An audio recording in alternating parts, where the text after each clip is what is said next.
I really wanted to build my own feature without any help from him, just kind of see where I'm at on building wise. And he said, yeah, sure. And I was like, well, oh, here's the caveat. I want to do it myself. I don't want you to help me. He was like, okay, kind of hard for him to do. So this waterfall only runs if it's raining or if there's snow melt. Oh, I can see. On this side here, tried to make this as natural as possible. Big stone drops. There are 4 spillways. I believe we're at 18,000 gallons an hour. Oh, I love the steps going in there. In fact, I think I'm gonna do this. It's flagstone at the bottom, so the dogs wouldn't mess with the bottom.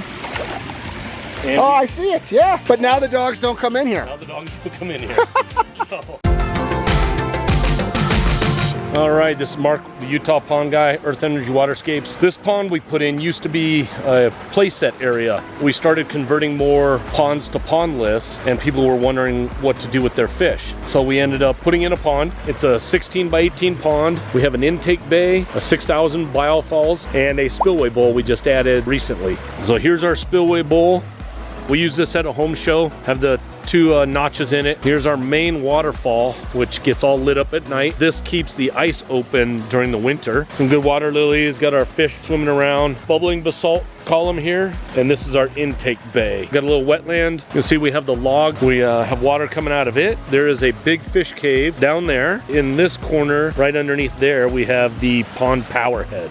So these are all of our fish down there. Swimming around. There's our ion gen. There's our faux stump hiding our electrical. Here's our automatic doser. We got some good wood in here, a couple logs, things to that extent that we've pulled out of the local river. All this rock, except for gravel, was not purchased. This was all basically free rock. Hi everybody, my name's AJ. I'm the foreman for Earth Energy Waterscape. Foreman? When did that happen? When I said it happened. Okay. So about a year ago, I came up to my dad and I really wanted to build my own feature without any help from him, just kind of see where I'm at on building wise. And he said, yeah, sure. And I was like, well, oh, here's the caveat. I want to do it myself. I don't want you to help me. He was like, okay, kind of hard for him to do. So it's tough because I've been doing it for 20 years to kind of interject into it, but I understood what he was trying to do. So now let me show you guys what I did in this build. Here is the pondless waterfall that I built. As you can see down here at the bottom, I have the bottom half of a stack slate urn where I cut a notch in it so I have spill coming there. Behind it, I have a log as a waterfall coming off both sides of the urn, that side and that side. And then working my way up. I got some nice water plants right there, some creeping jenny and a society garlic. Here's my next waterfall. Nice little sheet fall into the deep pocket of water. Gives you some nice sound. Working my way up. There's the top half of the stack slate urn I have in there bubbling over. And with that urn in there, gives me great pull of water coming shooting through here over this waterfall. And then the top waterfall is a log that I carved out and got set in. And then I have my spillway hidden up under there, under that log at the very top. Another water plant. And there it is. I was able to build this one completely on my own. He did not touch a single rock. It's being ran by a 4 to 8 pump, pumping the 2 urns and the waterfall. This is our front pondless waterfall that we have built out here in the front of our house. You can see there's the company truck right there. We have our Japanese pagoda that was my grandma's that she got handmade. We got our little pathway lights in. Come over here. Here's our pondless waterfall. This one we have a 7,000 gallon an hour pump running it. We have made use of an old biofalls that we had ripped out, repurposed it for this pondless waterfall, so that is up at the top. And we put 2 small aqua blocks in and a couple flow cell panels across the top, and then gravel and rock it in so it looks natural and like it's just bubbling out of nowhere. Then we come down, we have a split at the bottom, make some nice white water and get water really moving, all lit up. And then to make this one super easily accessible, we put a skimmer lid over the pump vault. So our pump is actually down under that. It's a faux rock that we usually cover our skimmers with. Got our little frog right there to the left.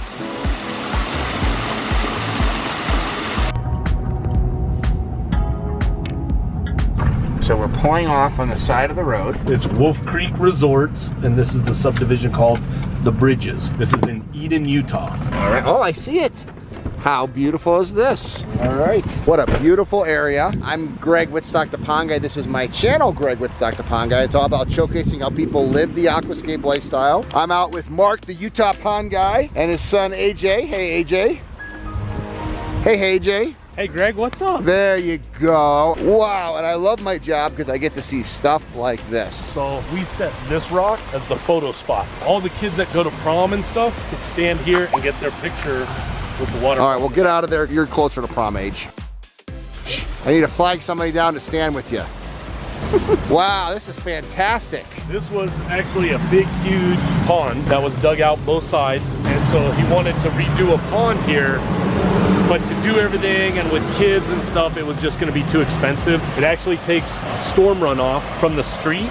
So this waterfall only runs if it's raining or if there's snow melt. Oh, I can see. That way it didn't erode the hillside. We had natural falls. Well, I think it looks fantastic. I mean, they gotta be ecstatic with this. Oh yeah. Underneath that log on the side, I see it, yep. there is a big drainage culvert that comes off of behind those rocks, and you can see the green pipes sticking up on all the patios. It drains into here. Is that all filled with aqua blocks down there? Only underneath the bridge. Okay. Other than that, that's a big pooling area. The big liner area. Yeah. Okay, that's good. How you doing? Sorry you don't get John. Oh yeah, arm wrestling. I'm the Pond Guy, Greg. How you doing?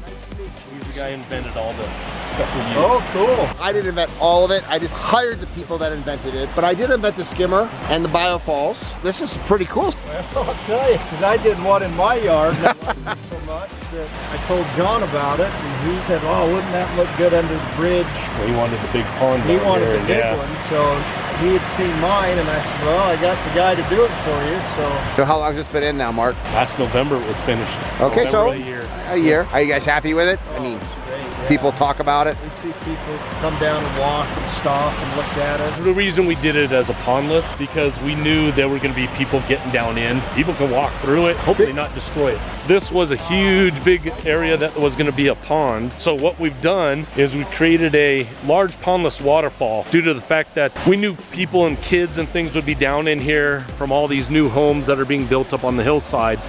Down in here kind of messing around. We didn't want the liability of a pond. So this actually is a huge pondless waterfall that goes down underneath this bridge. This waterfall here, we built this as an auxiliary waterfall. So where AJ is standing is the gutter from the street. So when it rains or when there's snow melt, that waterfall will run. Other than that, that does not run any other times of the year. Underneath this is a huge drainage system, subsurface drainage with a standpipe that is over in those bushes there. There is probably 2,000 to 3,000 gallons of water underneath this feature. The pump can be turned on and pumped into here, somewhat like an automatic water fill. Up above these rocks here, there's a big storm drain. That storm drain comes down inside underneath this log. There is a storm drain down underneath here.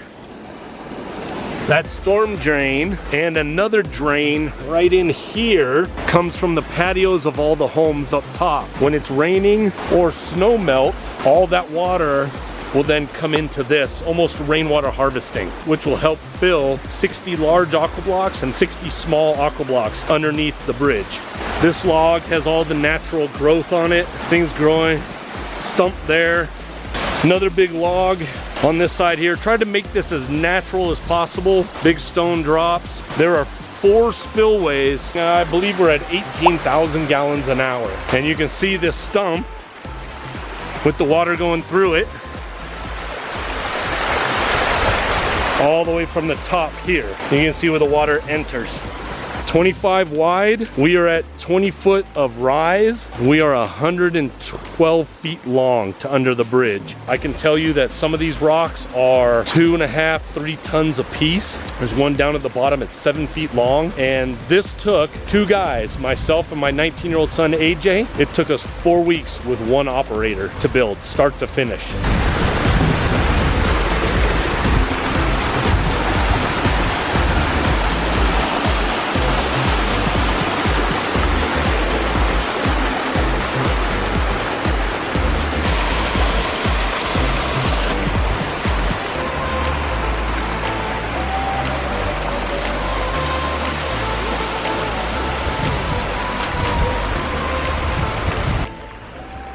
Look at that backdrop with this in a foreground. Wow.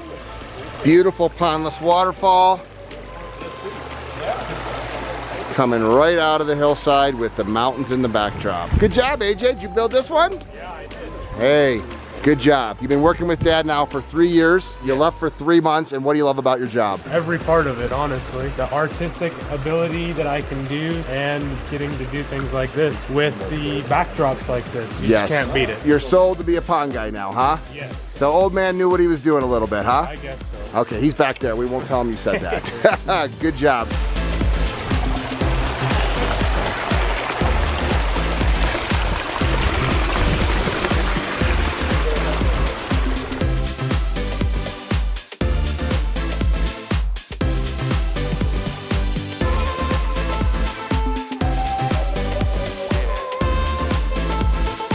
Oh my gosh. There is a lot of dogs behind there. You know, if we opened up that garage, what we could say? Who let the dogs out? So about 2 years ago, they had someone else build a pond and the homeowner didn't like it. It was always green, had a bunch of algae. So the homeowner actually ripped the whole pond out and graded it back to ground level for us. We came in, reworked all the rock work, built the new pond, new waterfalls, and totally gave them a remodel of their pond. And they did it for their dogs, right, Mark?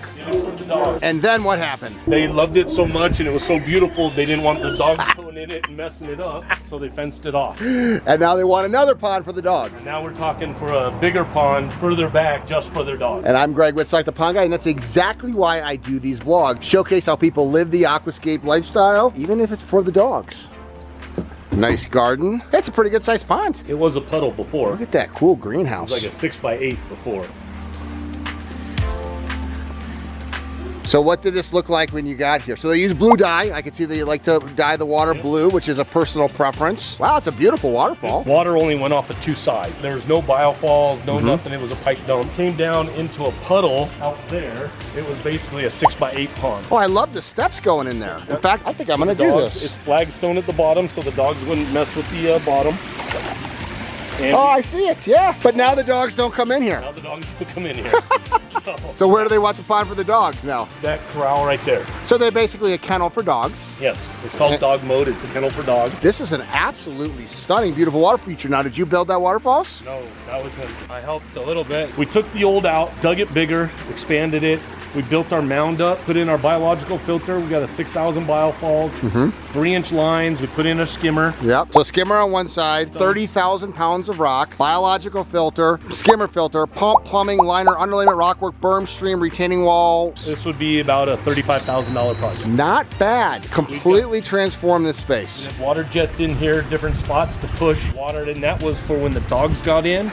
Any of the fur would be pushed into the skimmer. But now it's just them that enjoy it, and then the dog pond's going somewhere back there. That's why there's no water plants in it, because they didn't want the plants in, the dogs tearing them up. Now that they can do water plants, we probably come back when we're building that and put in plant pockets. But we made a flat rock there for the dogs to kind of get in, got the steps going in. We expanded it quite a bit. He had his own equipment. We used his tractor. He actually started taking everything apart before we got here. Staged all the rock right there in sizes. So he loves to do the stuff. Yep. And he's got a huge shop, and wow, that is cool. yeah, we've got lights in here. It's like there's a light underneath this big rock that shines out. There's a bunch of others in here somewhere. Yeah, they got all new patio furniture up here. Of course they got all new patio furniture up here because this is what they had to look at. Wow, look at that. So the next pond is 21 by 26, 2.5 feet deep, big waterfall so the dogs can go under the waterfall, but we got to keep it away enough from the fence so the dogs don't jump over out of the pasture. So the average consumer buys 3 water features. Big, bigger, biggest. This is number 2 because he replaced an existing pond. They're getting a 3rd one. And the funny thing about this is they got this for the dogs and now they want to enjoy it themselves and build another one. Hey, if you guys are interested in living the aquascape lifestyles, whether it's for the dogs or yourself, check out the link below to find a certified aquascape contractor in your area. I love my job.